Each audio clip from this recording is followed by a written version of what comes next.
Welcome everyone. Thanks for joining us today. My name is Garrett Hudson. I'm the Acting Graduate Program Director for the Environmental Sustainability Research Center, and I'm co-facilitating today's session with Julia Baird, Director of the Environmental Sustainability Research Center, and we're going to start off with her just talking a bit more about what the center is all about, and then we'll jump into details on the Master of Sustainability program.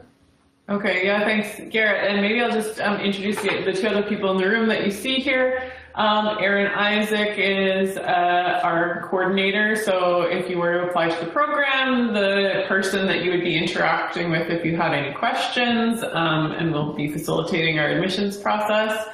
And also an alum of the program, so we'll have some good perspectives. And then we have Becky White-Cote, who is also here, who's in a, maybe you want to say exactly what your role is, because I probably won't get it exactly right. No worries. I am the graduate recruitment coordinator, so I work with the Faculty of Graduate Studies. So when you apply, you will be dealing with our office as well. So our office is happy to help you with any application questions, application issues, which I don't anticipate any, but if you do have an issue, you're welcome to connect with us. And just quickly, that's graduatestudies@brocky.ca. So I'm also happy to share my experiences as an alumni of the program, and also just a Brock alum.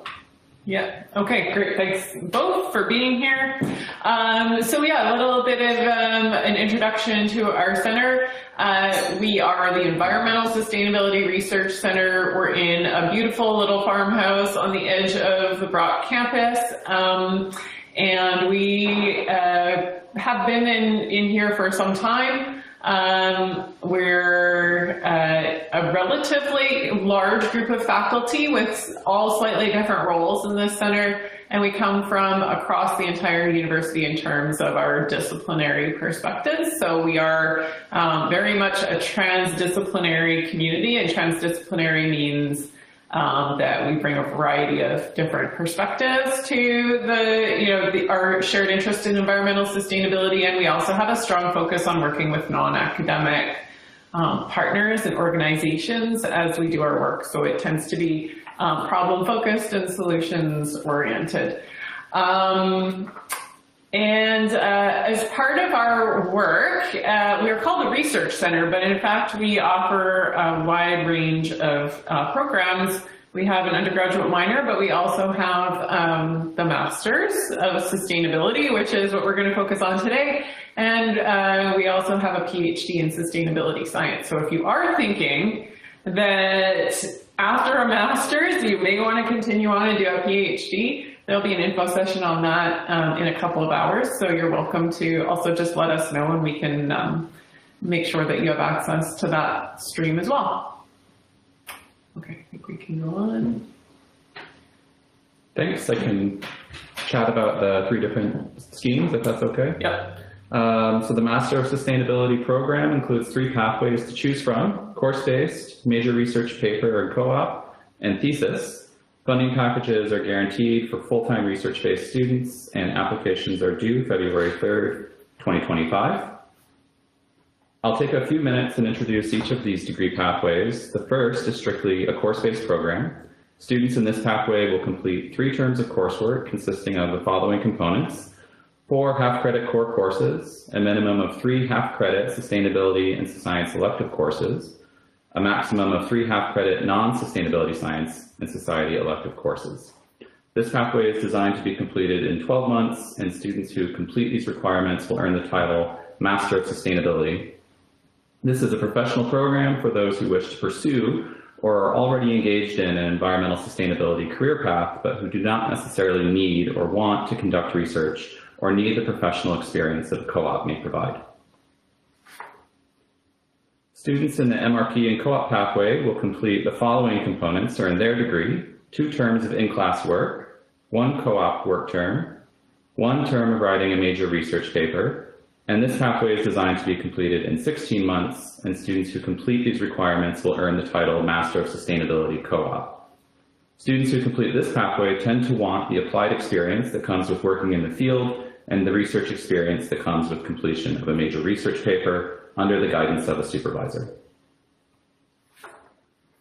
And finally, students in the thesis pathway will complete the following components to earn their degree with 2 terms of in-class work and then 4 terms of writing and preparing to defend the thesis. This pathway is designed to be completed in 24 months.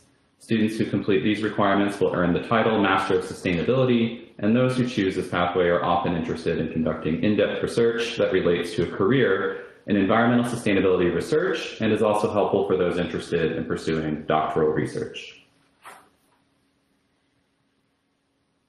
This slide shows you the different ways students can progress through the different pathways.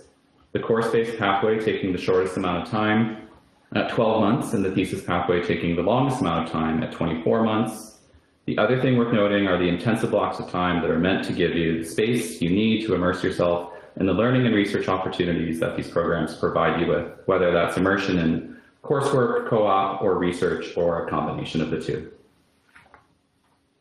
And I think I'll turn it back over to Julia to talk about faculty research and student life. Yeah, I'm happy to do that. So I've been a part of the ESRC, we call it, or some people call it ESRC, since the beginning, since 2017, when we were moved into this building and became our own entity. And during that time, and even before that time, there's been a wide variety of faculty interests in environmental sustainability that are represented here. So faculty research interests range from business to biology to the work I do on water governance to rec and leisure, and everything in between. And so we really value diverse perspectives coming into the center. And chances are we have a faculty member who matches your research interests. So even if you don't have a background necessarily in environmental sustainability or sustainability science, you are still certainly welcome in this program. In terms of kind of how that supervision happens, it really depends on the pathway that you choose. So in no case do we require that you reach out to faculty in advance to identify an appropriate supervisor for your master's degree. But what we do ask, if you're either in the major research paper and co-op stream or the thesis stream, that you identify some of our core faculty, and you can find those on our website, who could supervise your research interests, or whose interests align enough with what you're interested in doing for your research that they would be a good fit. And you prioritize those, and then from those we determine who has capacity and try to make a match, essentially. If you're applying to the course-based stream, there's no supervision, no faculty supervision required, and so you don't need to list a supervisor, obviously, then on your application. So just be aware of those differences.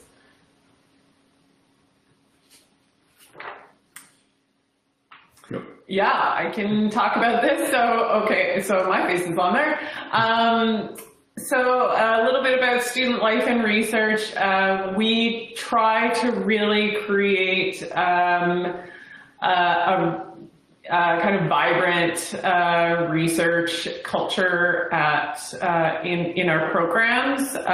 Students often work with organizations in the community and beyond. You can see a picture on the top right of some students who were part of a course where they did a consulting project for the Niagara Peninsula Conservation Authority, trying to solve a problem that they had identified. We have students who go out and do field experiences. You can see an example of that in the bottom left.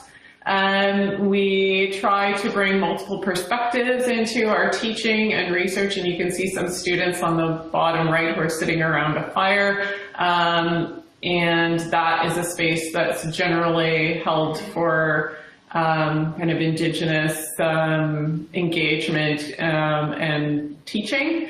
And then at the top left, there's a former student of ours, Caitlin Carr, who recently graduated and won, I think, nearly every graduate award that exists at Brock.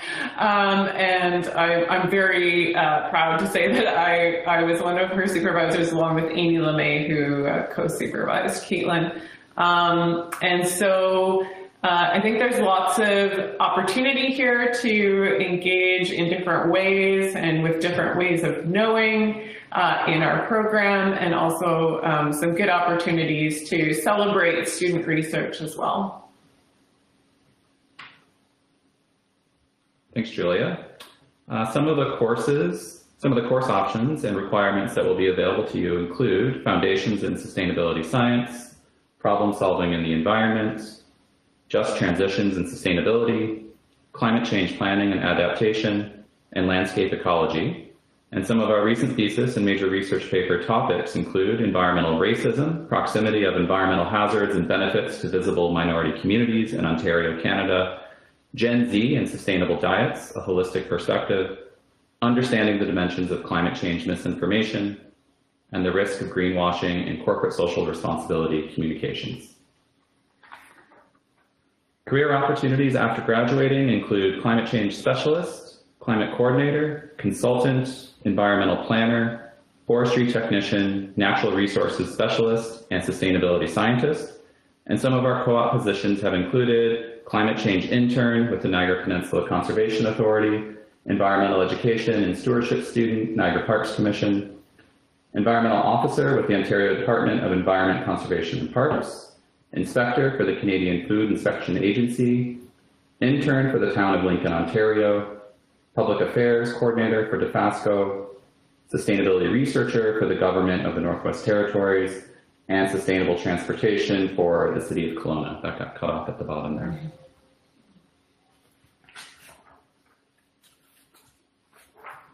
Students in research-based pathways in our master's programs are eligible for full-time funding from Brock University. Coursework students are eligible to apply for scholarships, bursaries, and other forms of external funding. The graduate fellowship is guaranteed funding from Brock University. This amount is divided equally over 3 terms in your first year and posted directly to your student account at the beginning of each term. Graduate assistantships are arranged by the program and come in the form of either a teaching or research assistantship. The rate of pay is determined by the CUPE collective agreement, and this employment income is paid bi-weekly to your personal bank account. Applicants are eligible to apply for a variety of internal and external scholarships, and students may also receive research fellowships from their supervisors or merit entrance awards. All applicants must apply through the Ontario University's Application Centre and then submit supporting documents to Brock.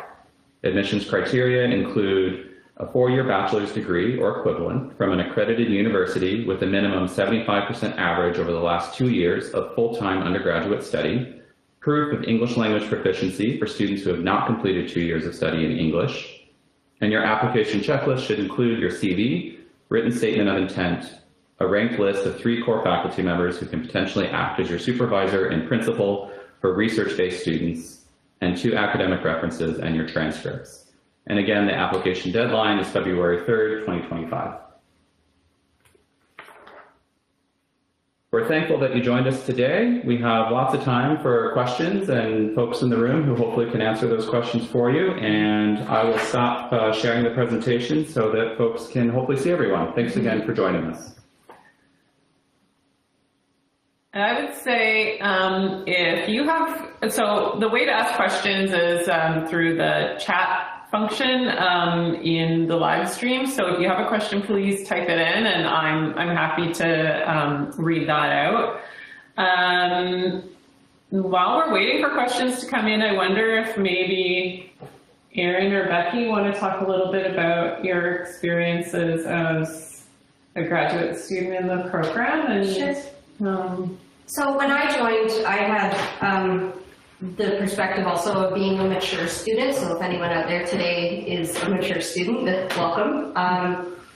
It didn't change anything really with regards to my experience because I was still welcomed and appreciated in the same way. I was able to experience all of the benefits of being an undergrad student, like our mental health support, everything offered by Career Zone. If I needed assistance with writing or, for example, resumes, I know Co-op helps you with that as well, but Career Zone was there for me. And it was just great that there was continuity to those services. So if these students that are joining us today are from outside of Brock, just know that you still have access to every single thing that Brock advertises.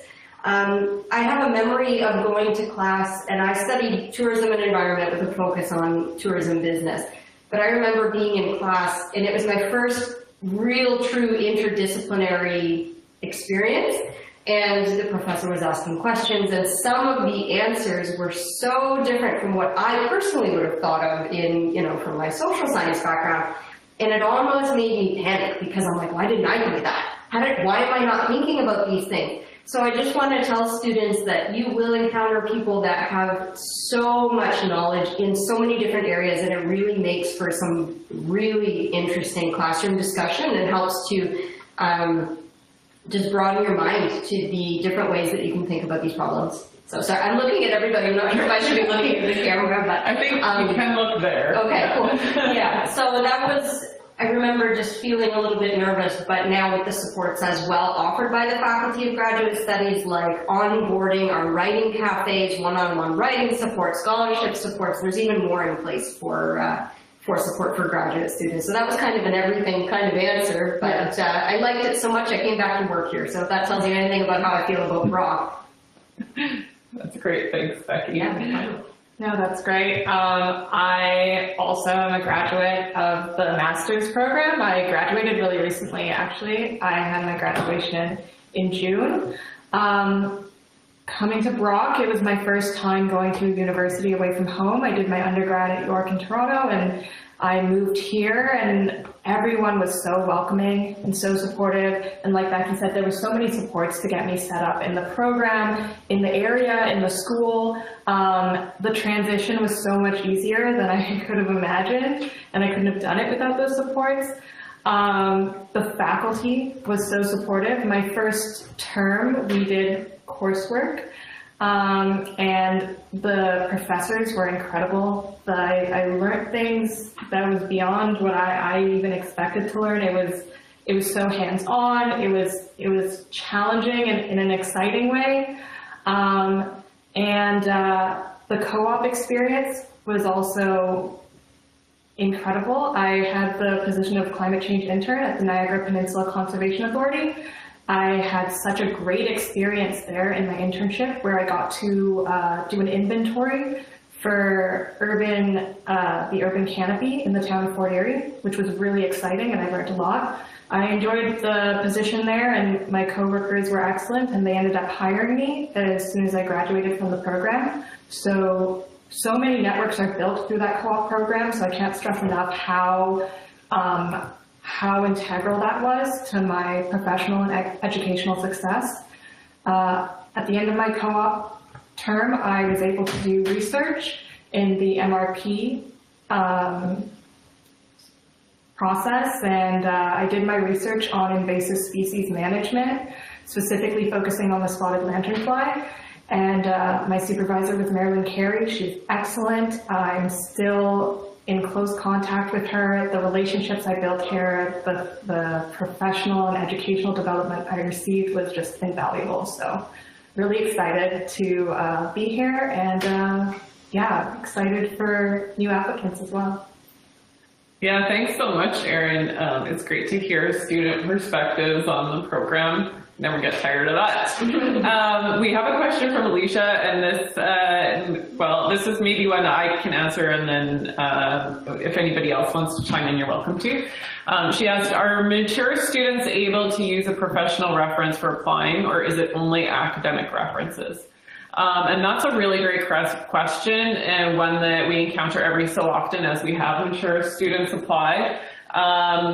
Yes. They don't have to be academic references. Sometimes, if it's been a period of time since you've been in university, those connections to professors, especially at the undergraduate level, can be you know, it can be difficult to kind of pick those up after a number of years, and we recognize that. So I would say, you know, if you're planning to apply and you have some ideas about who you might want to have as a reference and you just want to double check with our program, you're welcome, always welcome to reach out using the ssas@brocku.ca email address to double check on these things, but we've accepted professional references in the past, so that should not be a problem.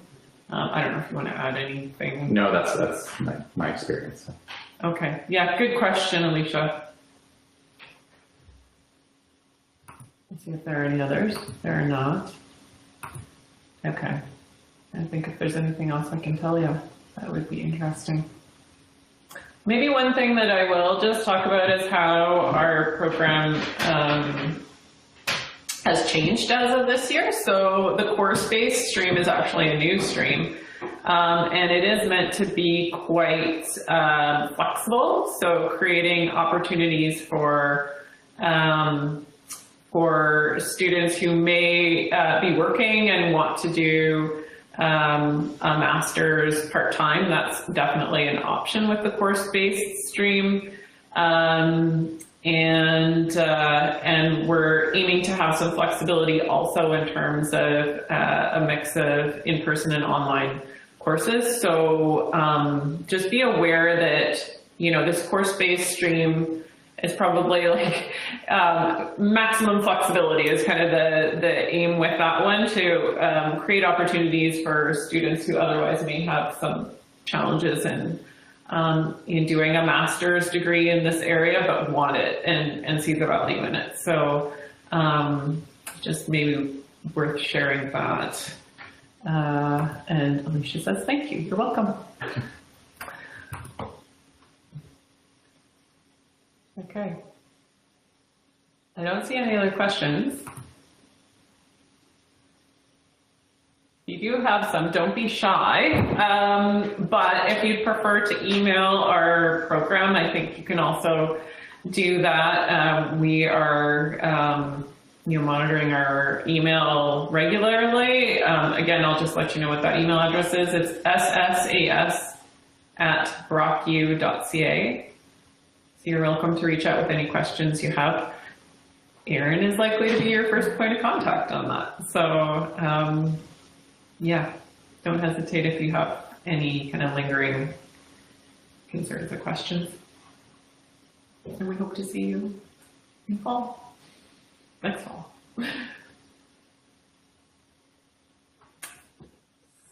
Okay. Final chance to ask questions. Going My once. eyes on the question. Going twice.